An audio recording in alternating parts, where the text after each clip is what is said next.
ಇದು CGST, ಚಟ್ನಿ ಗಟ್ಟಿ ಸ್ವಲ್ಪ ತಂದ್ಕೊಟ್ಟಿದ್ದಕ್ಕೆ, SGST, ಸಾಂಬಾರ್ ಗರಂ ಸ್ವಲ್ಪ ತಂದ್ಕೊಟ್ಟಿದ್ದಕ್ಕೆ, ಸರ್ವಿಸ್ ಚಾರ್ಜ್, ನಾನ್ ನಿಮಗೆ ನೀರ್ ತಂದ್ಕೊಟ್ಟಿದ್ದಕ್ಕೆ, ಕ್ಲೀನಿನೆಸ್ ಚಾರ್ಜ್. ನೀವು ಟೇಬಲ್ ಮೇಲೆ ಕೂರಕ್ಕೂ ಮುಂಚೆ ಚೇರು ಟೇಬಲ್ ನ ನಮ್ ಹುಡುಗರ ಕೈಯಲ್ಲಿ ಕ್ಲೀನ್ ಮಾಡಿಸಿದ್ದಕ್ಕೆ.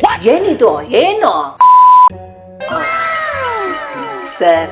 ಸೂಪರ್ ಆಗಿತ್ತು. Thank you so much madam. ಊಟಕ್ಕೆ ಇದೇ ಹೋಟೆಲ್ಗೆ ಬರ್ಬೇಕು ಅಂತ ನಾನು ಫ್ರೆಂಡ್ಸ್ಗೆಲ್ಲ ಹೇಳ್ತೀನಿ. ಬಿಲ್ ತಗೊಳ್ಳಿ. ಇದೇನ್ ಸರ್, ಫುಲ್ ಮೀಲ್ಸ್ 120 ರೂಪಾಯಿ ಅಲ್ವಾ? ಬಿಲ್ಲಲ್ಲಿ 180 ರೂಪಾಯಿ ಹಾಕಿದೀರಾ? ಹೌದು ಮೇಡಮ್, ಅದಕ್ಕೆ GST ಅಂತಾರೆ. ಏನಪ್ಪಾ, ನಾನ್ ತಿಂದಿದ್ದು ಫುಲ್ ಮೀಲ್ಸ್. ಚಿನ್ನ ಏನು ಇಸ್ಕೊಂಡಿಲ್ವಲ್ಲ? ಅದು government salute tax. Salute tax? ಅದ್ಯಾಕೆ, ಏನರ್ಥ? ನೀವು ಹೊಟ್ಟೆ ತುಂಬಾ ತಿಂದು ತೃಪ್ತಿಯಾಗಿ ನಿಮ್ಮ ಫ್ರೆಂಡ್ಸ್ಗೆ ಎಲ್ಲಾರ್ಗು ಹೇಳ್ತೀರಾ ಅಲ್ವಾ, ಅದಕ್ಕೆ ಟ್ಯಾಕ್ಸ್. ಇದೇನಪ್ಪ ಇದು? CGST, SGST, service charge, cleanliness charge. ಏನಿದು ಏನು? CGST ಚಟ್ನಿ ಗಟ್ಟಿ ಸ್ವಲ್ಪ ತಂದ್ಕೊಟ್ಟಿದ್ದಕ್ಕೆ, SGST ಸಾಂಬಾರ್ ಗರಂ ಸ್ವಲ್ಪ ತಂದ್ಕೊಟ್ಟಿದ್ದಕ್ಕೆ, ಸರ್ವಿಸ್ ಚಾರ್ಜು ನಾನ್ ನಿಮಗೆ ನೀರ್ ತಂದ್ಕೊಟ್ಟಿದ್ದಕ್ಕೆ, ಕ್ಲೆನ್ಲಿನೆಸ್ ಚಾರ್ಜು ನೀವು ಟೇಬಲ್ ಮೇಲೆ ಕೂರಕ್ಕೂ ಮುಂಚೆ ಚೇರು ಟೇಬಲ್ ನ ನಮ್ ಹುಡುಗರ ಕೈಯಲ್ಲಿ ಕ್ಲೀನ್ ಮಾಡಿಸಿದ್ದಕ್ಕೆ.